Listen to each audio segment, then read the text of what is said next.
seeing that as, a true career path that rivals being an influencer or, being on Wall Street and being a broker or something like that. It's just that's what gets me fired up every morning.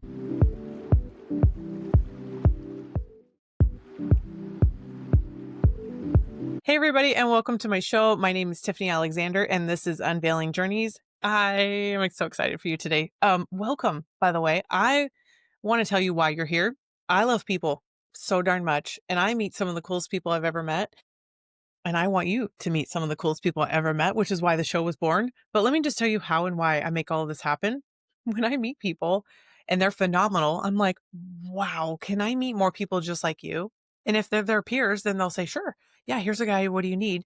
And if you're like, if I don't meet phenomenal people, you can say, wow, this conversation's been awesome. Who do you know that I need to know? But can I just be honest with you? All the people that I meet, I'm bubbling over with who it is that they already need to know that I know for the most part. And so that's why the show was born. I cannot wait to tell you guys all the neat people that I've met. And I have like a phenomenal show for you today because my friend Garrett's on. We're new friends and we're like long lost friends. Like we just knew each other from a previous life. And so I'm excited to share his story here today. So with that, welcome Garrett. Hi, Tell Tiffany. everybody a little bit about who you are and what you're up to right now. Who am I? Yes. So I'm Garrett. I'm a super connector. I fell into doing events, which created this great network, and then suddenly I started making introductions for people. And fast forward to today, building a tech platform called HeyLois.com, and it's really it's a tech product to help folks like myself. I've been meeting too many connectors, and like yourself, Tiffany, that burn out. And ultimately, I'd love to see being radically generous as a career path. So, wrote this little manifesto that I call Radical Abundance on being ridiculously helpful. We go into the power law of people and just how you can help hundreds of people, and only one of them can make a thousandfold return. But yeah, so I'm Mr. Connector. That's what I'm known most for.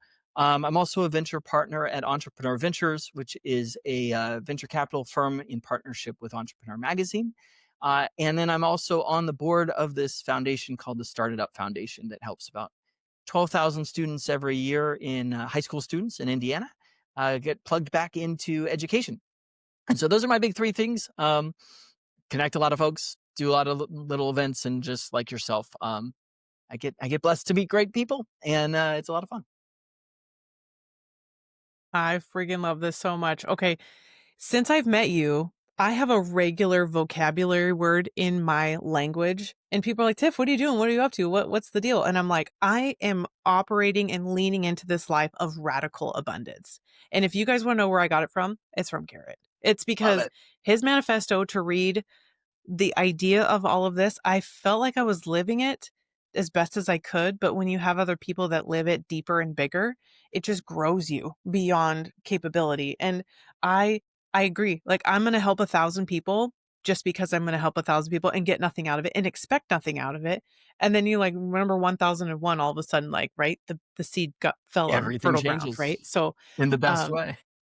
oh my gosh. And by the way, I love that you're on the board for Started Up because I've had phenomenal conversations with Dawn, of course. So that's its own Love it. podcast that we'll do. But the idea to be able to spread this like joy of entrepreneurism and being able to plant this in the seeds of fresh minds in kids, I have a massive heart for because I can't even imagine where and who I would be right now if I had this me. If I had me, you're right. And that's exactly what Don says, right? Like if you had you whenever you were back and you're like, where was this when I was a kid? And that's like the idea of bringing those people on for the kids. I'm like, if I had someone like that when I was a kid, where would I be now? Right. There's so many fun things that literally you could crack into. Apart from all the stories from all the wonderful connections that you have as a super connector, just because you absolutely want to connect them to more people.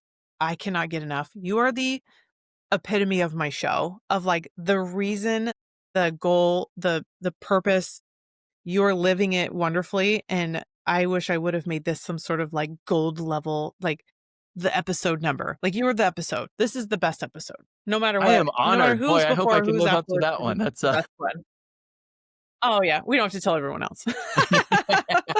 So, oh, Are you let's do kidding? I'm this. gonna go text Brianna I right now. want I saw her to on your show a few episodes ago. One of my favorite I people. know, she's so phenomenal, and we won't tell her that hers isn't the best anymore, but, so I wanna hear your whole story. Let's unveil your journey and start from the beginning. Like, where are you from? How did this get started? Is this even what you thought you wanted to be when you grew up and going to school? Like, let's start from the whole beginning. Oh my goodness. Yeah, nothing like it and everything like it. Which is weird. But yeah, so I was lucky enough to be born and raised in the San Francisco Bay Area, so Silicon Valley, and had parents who were in tech. And I guess a lot of crazy stuff during the dot-com days that I just thought was normal until I later on moved to the Midwest, and everyone thought I was absolutely off my rocker. Was a big inventor and kind of ideas guy as a 10-year-old or so. And I remember that's what I wanted to do. I wanted to be an inventor. So I went to school for mechanical engineering. Turned out I really like mechanical. I don't like engineering. I got my rear end handed to me for the entire time I was in university. Managed to graduate, um, and then I moved back to Silicon Valley and got a job in sales for a tiny little company that had, I think, 4 employees, and we were selling servers to small businesses in 2009. Needless to say, I kept going, well, why don't you just get Google? And so I got fired. I got fired on the literal day that I had paid off my credit card bills that I had accrued during my last year of college and rebuilding an old muscle car. And so from there, I started looking around going, all right, where do I go? Where are there people that are doing the things that I ultimately want to do? I want to be, at this point, I'd evolved from being an inventor to being an entrepreneur. And there's this little place called the Hacker Dojo, which is this co-working community space. And I went there, totally broke, didn't have any idea what I was doing, just sort of like working odd jobs. And ultimately did an event with them. I was a second year event, but it was this reverse job fair. Because of that, I met a guy named Henry Ward. At the time, Henry was a single MBA who wanted to build a company. Now he's known as the CEO and founder of Carta, which is worth billions of dollars and runs the cap table for every startup imaginable. And he introduced me to a man named Tim Connors, who at the time was a very successful venture capitalist. He's now one of the top 20, according to Forbes, 4 years in a row. So then Tim says, okay, well, we should do this reverse event where, we'll have VCs pitching things that they want to fund to, founders who want to build a company. I said, that's great. That's what I wish I had. Turns out that nobody besides Tim Connors that I met in 9 months of power networking up and down Sand Hill Road really had a grasp on like, this is what I want to build and this is why. So we pivoted that. We were working with enterprise companies, and that went actually pretty well. Started into a startup accelerator. A lot of side stories there, but ultimately closed that when, due to Sharknado 3, Tara Reid, and some embezzlement on some other people that I was pitching. Fun story, probably a little bit off topic for today. Closed that down, joined my friend over at Singularity University to help them launch their accelerator. Decided I know better, and built my own company. And I think this is a point that I made a pretty crucial mistake, which was up until that point, I've been doing events for 5 years, had an incredible network, all the kind of brand name venture capitalists, mentors, successful Wait, entrepreneurs, what all kind those. of events? Tell me about that. Yeah, they were mostly hackathons. I would design different events though for, I think events are a really good strategic tool. So like I needed for my accelerator, I needed a bunch of mentors for, my startups. And then I needed corporations to pitch problems they wanted to solve because that was sort of the crux behind the accelerator. So I hosted a hackathon where corporations would talk about what they needed, and founders would work on building something in a weekend. And then instead of having a panel of 5 judges, we had think 23 judges. And I split them out into groups. I gave them paper plates and they did these paper plate awards, which was a lot of fun. But it also meant that you didn't have this just all hackathons for the most part end with the most boring thing, which is 5-minute, 2-minute presentations. And you go through it for multiple hours and everyone's just waiting for their turn. And so in this case, everybody got a turn all at once. But for me, I got to build 20, 30, 50 new mentors into the network. But yeah, in 2015, I said, I'm going to go build this company. And it was an utter failure. And the biggest mistake I made, though, was I didn't have a system for nurturing all those wonderful people that I had met. And so fast forward, I moved to Columbus, Ohio in 2018, as I just didn't feel like spending, 1.3 million on an 1,800 square foot home with a 2-hour commute each way. And so we moved out here to support my wife's career. And then I just didn't really keep in touch with folks, and my network really flatlined.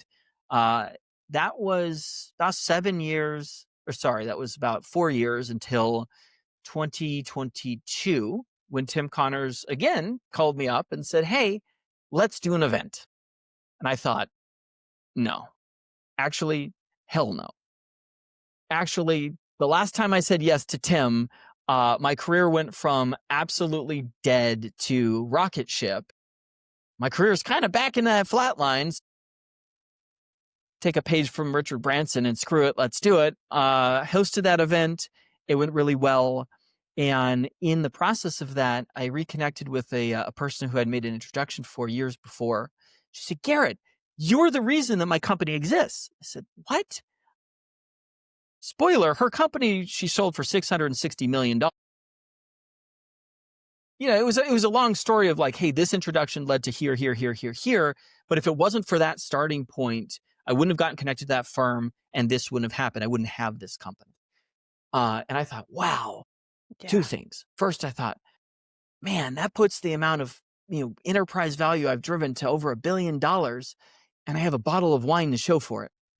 And second was, hey, I might be pretty good at this introducing and connecting thing. Let's go bananas. Right. So then I made a goal of making 500 introductions in a single year. I hit that by June. And by the end of that year, I had made 1,234 introductions. Wild stories. I could do a bunch of name dropping that has come out of that. Amazing folks that I got a chance to meet. And now, I run a number of things. That's how I got involved with Startup Foundation. That's how I got involved with Entrepreneur. And then that's ultimately how, HeyLois came about. It was like, I had to build tech to make 1,200 introductions by hand in a year. It was taking me 20 minutes per intro when I first started. So you can do the math on that. It was a lot. Yeah. I'd say that's the main overview. I guess I left out, I went to Cal Poly San Luis Obispo. Go Mustangs. For any of those Mustangs who are on this call, please reach out on LinkedIn and feel free to connect with me. I love how much all of your little fun startups and wind downs and sometimes bleeping out of the decision that you're in led all the way back to this, and then still leaning into something that means so much to if it doesn't, it should mean so much to everybody about keeping up with the actual relationships. And you and I, we love tech and AI, but the human aspect, I believe that's why I'm not threatened by AI, because they can never replace me. By golly, it can make me better. And so to come up with the idea, which by the way, when you created HeyLois, I love that story. It wasn't like, oh, this and that. It was like, well, just let me write some code tonight. Like, tell me a little bit about that. It truly was like, dear Lord, how am I ever going to do this? I can never hit my goal of 500 if I use this current setup. And yeah, so it just kind of evolved from there. So thank you. You told me you just wrote the code, darn near 98% of it, just in one night, real quick, right? It's hard to say. No. I mean, so a lot of like the initial framework. Yeah. I mean, I've got a software developer who's spent 25 years as a developer, And you can do a lot with AI. It's really good for prototyping. And so a lot of the tools that I built were done pretty quickly. They were done on Google Sheets and they were done with AI back in 2022, doing a lot of the code. But yeah, it evolved for a long time actually. It's pretty advanced stuff. So yeah, I Oh, would say the Google Sheets version, yeah, it was an iteration over 6 months, but the core stuff, yeah, it was pretty quick. The lowest stuff, you can get a framework going pretty quick, but I think it's been about a year in the making now in terms of getting it to where it's at and all the AI integrations and everything like that. yeah. Now this, Hey Lois is yeah, I love it. I love it so much. And I've only scratched the surface of the ability to use it for myself and making sure my network gets to be connected. But I've had the privilege of being the recipient now of being inside the HeyLois portal and tell everybody a tiny bit of what it's like because you're like, oh, let me put you in, if you're, worth your salt, kind of a human, right? Like let's go. If you want to know Garrett, right? I'll show you how to reach out to him. But what does it feel like whenever you put someone in there and you want to start connecting them? Like tell me like a play by play what that's like for people. And so when I want to go and help somebody else, Yeah, yeah, hmm, yeah. So yeah, it's interesting. In fact, I'm gonna take this with a slight detour because I think a lot of people should know how to work with a connector, especially if they meet you or they meet me or somebody else. yeah. There have been people who have done it great, which is frankly, you really only need to show that you care at all about the connector that you're talking to and that you're not just going to take and take from their network. What that looks like is quite literally ask questions, or when we as connectors get you to talk for 28 out of 30 minutes, um, realize that that last 2 minutes, it'd be good to be like, oh shoot, I don't know how we went through this time and I talked this, but what do you do? How can I be helpful to you? Every connector I've ever met is really good about getting you to talk about yourself. So it's okay. And in fact, I play a little game at this to try to get somebody to talk about themselves for the whole time. But I am absolutely looking towards the end of that. Are they going to continue to talk about themselves and blow by our time? Or are they going to realize, oh, shoot, I want to be helpful for you too, which is really just a mental indicator of, hey, this is at least going to be a reciprocal, kind of relationship. Um, that's one thing I would love to see, people do when they're frankly working with connectors. So your question was, how do I think about all this? Well, first you gotta hit the past the bar. For someone like myself or someone who's met a ton of people, that's not necessarily just being accomplished, and oftentimes it's not even about how much you're accomplished. It is about, do I think this person is going to be a net value add or subtraction to my network and to the people I care about? So if you're just starting out in your networking and you want to build a network, really what I did for that first year of introducing is I made the thesis. I said I want to be so radically and ridiculously helpful to everybody I meet that they'll want to introduce me to the best people in their network, because frankly, I'm going to make them look good. And there's a few connectors who did that for me. Boy, they were always the first person that I thought of when I was like, okay, who should I connect into? And like, oh man, this is the person, right? Uh, Weston Woodward. That's yeah, he was my guy. He always made me look fantastic. And I think for a lot of folks when I'm talking to them, or for students, a lot of times say, well, I don't have a lot of a network. Fine, you only need two people, maybe three. And when you knock their socks off, just trying to be helpful in whatever way that you can be, in whatever way feels natural to you. For me, it's introductions. Then they're naturally going to want to put you in front of their favorite people, who put you in front of their favorite people, who put you in front of their favorite people. And suddenly it snowballs to where it got to the point that at the end of that first year, I had to pump the brakes because I was doing nothing but new person meetings, 4, 5, 6 a day, and then trying to follow up with those. And it was getting to be 10 to 20 inbound introductions from that. And yeah, I had a bit of a network to start with. I hosted an event to kind of give that spark, but I think that was something that was really helpful to have that framework of like, going in to your point, right? Being able to go in and go, "Hey, I'm not looking to extract from this single meeting. In fact, I'm going to assume that nothing is going to come of it for me from this meeting, but if I just focus on being helpful for you, maybe you'll introduce me to people, maybe you'll put me on your podcast, maybe you'll do I don't know. Um, but it's very likely that one out of 3 or 4 people will introduce me to 3 or 4 or 5 other folks, and you have a net viral effect, if you will. And that's been just yeah, it's been really, really helpful there. I It's may have sort of lost like the a thread of our little baby question. snowball that turns into the giant avalanche. It does, it does. Every connector too I've seen does get to the point where they get overwhelmed and end up, putting a big brakes on it. That's something I'm really passionate about with Lois, and I just maybe 2 days ago saw a connector just say, "I've been doing nothing but helping people for 5 years, and I just haven't gotten a lot out of it, so full stop." I'm just like, "Oh, Yeah, it hurts."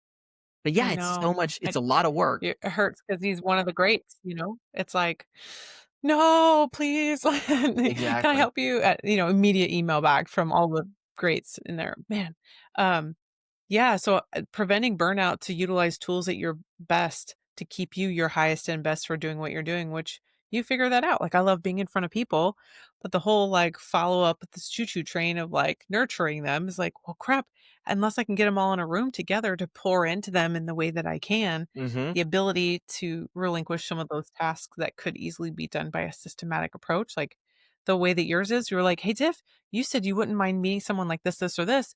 You push people over to me, was like, "Here's their bio, here's their profile. Give me a thumbs up or a thumbs down." And I was like, "These people are outrageously cool. Of course I want to meet him." And then you kind of get it past them. And it's like, boom, you guys should meet together. Like the ability to have a system invented like that really wasn't out yet. This is the first one I've heard of, and I'm seeking them constantly. So I'm always um seeking tools like this, and I think what you've got is phenomenal, and I can't wait to be able to utilize it to its maximum capabilities because I want all the people that I know people, right? I want them to know everybody as a giver, right? Mhm. Can I ask you, when you invented all this and you're doing killer things and you just keep showing up, like, why do you keep showing up? Like, you've killed it, right? Like, you've crushed it. You could go sit on a beach with a cocktail in your hand, right? But, like, why do you keep wanting to reinvent this and make it better and show up for everybody? That's a great question. I mean, I really have this vision of, first I'm serving connectors right now. And I think ultimately I really want to do what Airbnb did to the spare bedroom, which was, they were able to take the spare bedroom and turn it into um into a revenue source. But it was more than that. Like I remember going to this Airbnb back in 2013. And there was a woman there. They'd filmed, this was in LA, and they'd filmed, I think it was NCIS or CSI, or one of those shows there. And all this great stuff. Well, she had lost her husband and she was almost in tears. Just like, if it wasn't for Airbnb, I would have lost the home that I raised my children in. But, you know, that was a really just, I don't know, random cool story that touched me. But I think about that and I think, man, there's so much latent value in networks, but it's also really nuanced. It's not. There's a ton of groups out there that say, "Hey, go drive leads and we'll give you money," which is where I was going to take Lois until I realized I don't use any of them, and I wouldn't mind having an extra spare income. And I spent a lot of time thinking about that and just wow, like how can we do this right? How can we do this in a way that feels good? And then how can we ultimately turn being radically generous into a career path or a side hustle? Like instead of somebody being an influencer, and instead of my daughter is 6, right? She's going to be, if statistics hold, right now, I believe the number one thing that Gen Alpha wants to do when they grow up is to become an influencer. And if we really break down what's an influencer is someone who either entertains or tries to sell you stuff. And frankly, they try to sell you stuff so that they can keep entertaining. Um, and it's like, it's fine.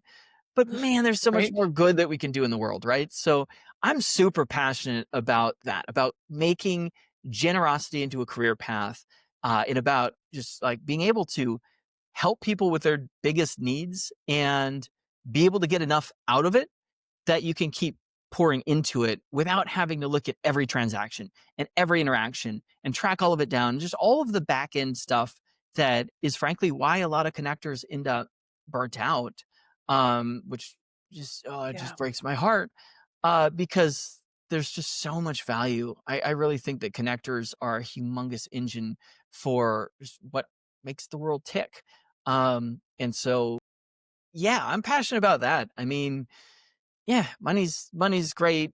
Fame, I'm not super interested. But being able to do that, to create this concept of radical abundance, of being generous and seeing that as, a true career path that rivals being an influencer or, being on Wall Street and being a broker or something like that. It's just that's what gets me fired up every morning. Yeah. I always say, what really throws the covers off for you in the morning, right? uh, Let me ask, at this point, some people are thinking, I wanna know, Garrett, how do you want people to come find you? I would say LinkedIn's the best. If you're a connector and is an aspiring connector, feel free to reach out and connect with me. But please use the note to let me know that you're actually, heard this and that one of those is true. That you're either a connector or an aspiring connector. I host a few right now, two, and it'll probably be 3 to 5 connectors connecting little 30-minute meetings for connectors to meet each other and to kind of just continue to build a wonderful network and get people to be inspired off of each other. So my LinkedIn's very open. If that's the case, I do get dozens of outreaches. I'd say per week, not per day, but and I do ignore a good number of them. So use that notes. It is super helpful, and that would be the number one way. Obviously, going on to HeyLois and creating an account and then emailing me about it, you'll be my best friend because the more folks that we have on there, the more just general good we can do, and that's my passion. So I think that's also a good note for just getting on anyone's good side that you really want to meet and connect with. Like, find out what matters to them. And I'll leave you with an anecdote here of I don't know, 700 different one-on-ones I had over the years. My favorite question to ask would be, "Hey, what's the big 3 things you're focused on for the next 12 months?" It's concrete, it's time bound, it's usually something someone can answer in an interview or in a one-on-one kind of a format, and almost always sparks somebody who I can help introduce them to. But it also means I care about you. I want to know what matters to you. And then part of if we're being, opening the kimono a little bit of, hey, what's the reason for making all these introductions? Like, I mean, Tiffany, you'd said it. I show up in your inbox, say, hey, would you like to meet this person? You go, yeah, this person is exactly who I want to meet. And it's like, so in a way, that's one of my nurturing systems is to make these introductions that are mutually beneficial so that I show up in your inbox and you go, wow, this Garrett guy is super helpful. He's giving to me. Rather than me saying, hey, Tiffany, will you have another 30-minute call with me? Hey, Tiffany, what are you up to? Hey, Tiffany, let's have a coffee. Hey, Tiffany, let's. In a lot of those, I'm kind of, it's clear that I want to take from you, right? Hey, Tiffany, let me tell you what I've been up to. I get that one a bit. And I'm like, that's great. Uh, I'm totally overwhelmed. I'm booked out till mid-December on meeting new folks. Can you like there's better ways to nurture, and I think that just that mentality shift from, hey, I want from you, especially if you're working with a giver. A lot of the givers I know have been burned by takers, even though statistically you've got a 78% chance of either meeting a giver or at least a matcher. It's only about, actually, I think it was more than that. I think it's 81% because I think it's 19% of the population are takers. And so anytime I'm giving a Wow. talk or anything on that, it's like, would you take 81% odds? Like, Vegas was built on 51% odds to the house. Sign Right? me up every day. Yeah.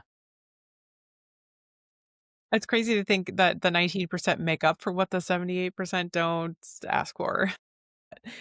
Let's do this. I want to ask you two more questions on the horizon, and then let's end with like your favorite nuggets, your favorite words of wisdom you want to leave with everyone. What's on the horizon? I'm going to be pouring into Lois for the next 10 years. And I think we got into a lot of that, right? Short term, going to continue to build out all the tools that I use to make all those introductions, to nurture the network, um, and to grow the network, to nurture it, to even figure out. I spent 2 years building a CRM and writing out blurbs and LinkedIn's and all that. Now we do that with AI and 4 clicks and no typing. Um, but yeah, I mean that's the biggest thing on the horizon. I'm looking to this. This feels like my magnum opus. So I guess I don't have a lot to add on that one. Um, and in terms of the nuggets, we keep talking about nurturing, right? I've found so many folks and so much online. You see, hey, here's how you build a network, right? Here's how you create a network. And take it from me, that is necessary, but is not sufficient. And so I think if you're early in your career, right, if for any students or any junior folks that are just getting into their career, yes, just you got to meet your first 100. Go and be radically helpful. Get to 100 people who know you, like you, and trust you. That's sort of the baseline when I'm working with somebody, when I'm working with a MBA student and mentoring them of like, you got to get to 100. But then after that, don't make my mistake. Nurture the network. Come up with systems, tools. It could be introductions. I do virtual events, but it could be sending out Christmas cards. It could be sending out, regular notes and just like, hey, what are you up to? Some people do newsletters. There's a lot of different things there, but I see so many folks and so much advice that if you just follow that advice and you pull on that string, you'll have a really big network that knew you versus a network that knows you. And that's what I ended up having. I had a huge network that knew me and no longer really are all that responsive because I Mm, didn't take the time to nurture them. So as new folks flowed in, old folks kind of flowed out, but it's not as visible, right? So everyone says, oh, I want to meet new people so I can build my network. But like not talking to someone for 18 months is it's not visible at all. It's so easy to realize, and it's so easy to do. I did that with yeah, one of my best friends, actually my best friend from college. I think we didn't speak for 18 months. And I went, holy, how did this happen? It's so easy. So yeah, yeah, I would say, if you have a network, if you've been in the just in the professional realm for 5 or more years, really come up with systems to maintain contact, to pour value, to show up in a value added way rather than as a value extracting way. And it will be enormously valuable over the course of a career. And frankly, it feels good. My soul is happy when I see stuff yeah. like your WhatsApp message today of you living through radical abundance. It gave me such joy. So I appreciate that, by the way. And those I would say are the biggest nuggets I would hope that someone would take out from this. I think those are phenomenal nuggets. Like, this has been incredible to hear your journey, share your story, leave your nuggets with people because you are impressing upon them to not make the mistakes. And when someone gets to a certain point, you can look back and be like, "Hey, these are the mistakes I've made. I'm I'm telling you where the landmines or the potholes are," right? Mhm. Like that's what we pay for mentorship for. I always tell people like you're going to pay the cost. It's either going to be cost of ignorance or the cost of education. And right now, you just got a free education from Garrett to tell you how to prevent something that he did to his network. So that way you could formulate ways to stay in contact and stay in touch to provide value. Cause maybe it's just a few moments of time for you to be able to do that. So thank you for everything, your story, your hey Lois, thank you for the events that you throw and the people that you've introduced me to because you just know I want to know them. I don't even have anything. I just want to know them. Oh, and I appreciate your time today. Thank you. And everybody listening, I appreciate you staying this long so that we could have this chat and then I could let you guys hear more of Garrett's heart. So do me a favor, reach out to Garrett because he probably will carve out some time for you as a connector and I will make sure of it. And thank you again for your time, Garrett. I will see you, chat with you soon. And let's say bye for now. Thank you so much for having me. And thank you for everyone who's listening right now. If you've listened to this whole story, then I am deeply honored and appreciate it. So, when you reach out, let me know that you made it to the end too. And thank you so much for having me, Tiffany. This was fun. Perfect. Bye, everybody.